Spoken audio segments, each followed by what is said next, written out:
Assalamualaikum warahmatullahi wabarakatuh. Salam sejahtera bagi kita semua.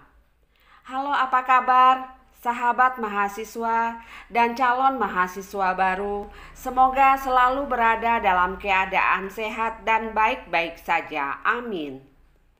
Welcome back to my channel, Helma Sikumbang.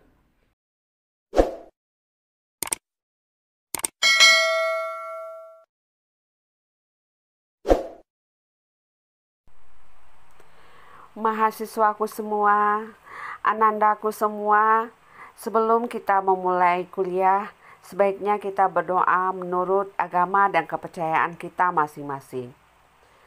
Ya Allah, tambahkanlah ilmu kepada kami dan berikanlah kami karunia untuk dapat memahaminya. Dan jadikanlah kami termasuk golongan orang-orang yang soleh dan solehah.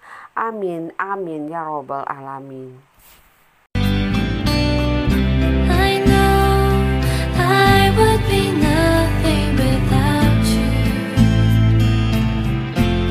Ini adalah kurva budget line atau disebut juga dengan garis anggaran belanja.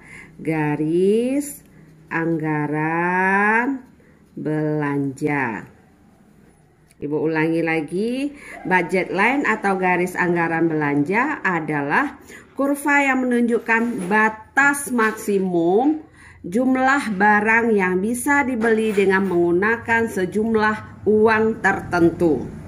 Nah, ini titik ini adalah jumlah uang yang ada dibagi dengan harga makanan. Karena pada saat ini kan nol pakaian. Nah, titik ini uang yang ada dibagi dengan harga pakaian. Karena pada saat ini kan nol makanan. Jadi seluruh uang yang ada digunakan untuk membeli pakaian. Selanjutnya, keseimbangan konsumen ini akan berhubungan dengan kurva kepuasan sama. Ini kurva kepuasan sama, atau apa istilahnya, indifferent curve. Biasa simbolkan orang juga dengan IC, indifferent curve.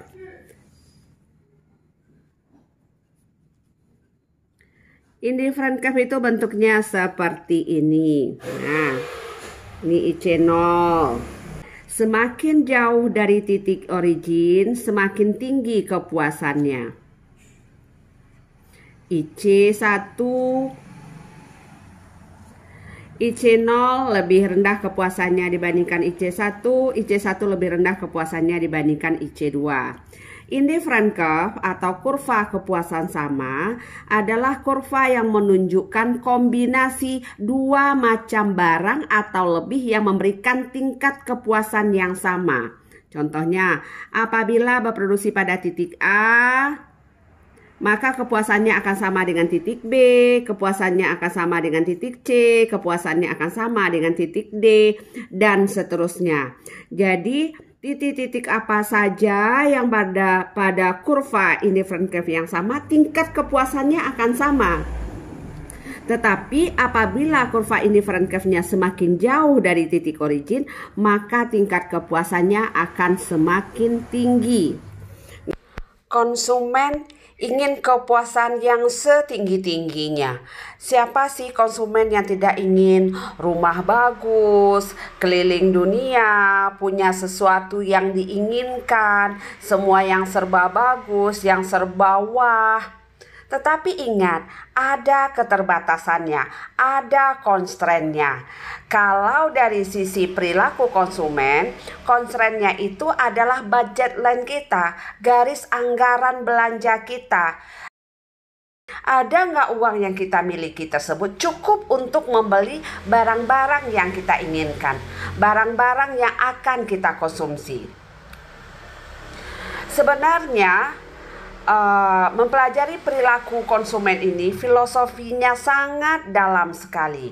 Sebagai manusia, kalau kita sadar akan keterbatasan kita, akan constraint yang kita miliki, insya Allah kita bisa mencapai kepuasan maksimum sesuai dengan kemampuan kita. Sehingga tidak ada orang yang terjerat dengan pinjaman online, kemudian rentenir, kemudian memaksakan diri untuk memenuhi barang yang tidak sanggup kita beli. Apabila kita menerapkan prinsip keseimbangan konsumen ini, insya Allah kita bisa mencapai keseimbangan. Kita cocokkan, kita sesuaikan antara keinginan kita tadi yang diwakili oleh kurva indifferent curve dengan kemampuan kita yang diwakili oleh garis anggaran belanja. Sekarang pertanyaan selanjutnya, kapan terjadinya keseimbangan konsumen? Kita buat lagi kurva yang baru, gabungan antara budget line dengan indifferent curve. Ini barang yang dikonsumsi. Kita asumsikan makanan dan pakaian. Nah, kita asumsikan ini adalah budget line-nya. Kita simbol aja BL, ini budget line-nya. Kita umpamakan ada IC0. Kemudian ada IC1. Selanjutnya ada IC2. Kemudian ada IC3. Nah, Ibu beri simbolnya, katakanlah ini titik A, ini titik C, ini titik E, ini titik D, ini titik F, ini titik G, ini titik H. Ini ada berapa titik ini ya? Kita beri dulu titik H.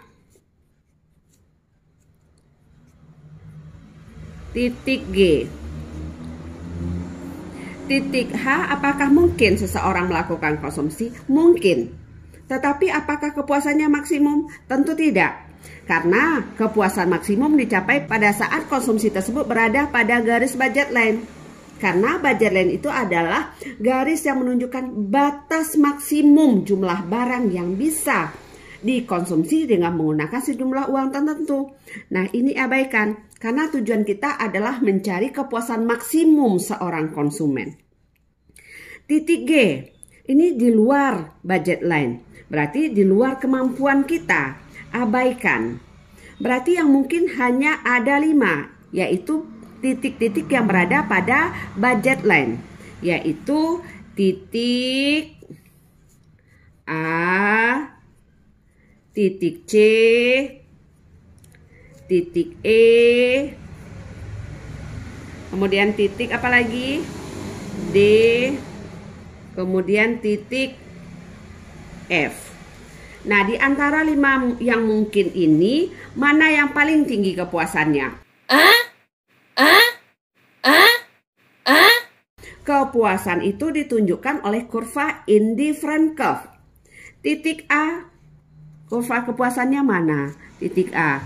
Ternyata dia dipotong oleh kurva IC0. Titik C dipotong oleh kurva IC1. Titik E dipotong oleh kurva IC2. Titik D dipotong oleh kurva IC1. Titik F dipotong oleh kurva IC0. Di antara 5 yang mungkin ini, mana yang paling tinggi kepuasannya? Tadi sudah Ibu katakan IC3 lebih tinggi kepuasannya dibandingkan IC2, lebih tinggi dibandingkan IC1, lebih tinggi dibandingkan IC0. Atau IC0 lebih kecil kepuasannya dibandingkan IC1, lebih kecil dibandingkan IC2, IC2 lebih kecil dibandingkan IC3. Nah, berarti yang paling tinggi itu kepuasannya yang mana? IC3 atau IC2. Tapi IC3 kan nggak mungkin karena di luar garis budget line kita. Berarti yang paling tinggi itu adalah ini, IC2. Berarti ini nih. Nih yang Ibu lingkar ya. Nih. Kapan ini terjadi? Pada titik E, yaitu pada saat indifferent curve bersinggungan. Ingat ya, bersinggungan dengan budget line. Bukan berpotongan, tetapi bersinggungan. Kalau kita gambarkan lagi kurvanya, maka kurvanya seperti ini bentuknya. Buat aja dikit di bawah ya. Nah, ini makanan, ini pakaian, ini budget line. Nah, ini indifferent curve. Ini titik E. Nah, titik inilah yang akan memberikan kepuasan maksimum kepada seorang konsumen. Oke? Selamat belajar, semoga sukses. Alhamdulillah, sahabat mahasiswa sudah mengikuti perkuliahan ini dari awal sampai berakhir kuliah dengan serius dan penuh perhatian. Semoga ilmu yang sudah diperoleh bermanfaat bagi kemaslahatan umat. Amin.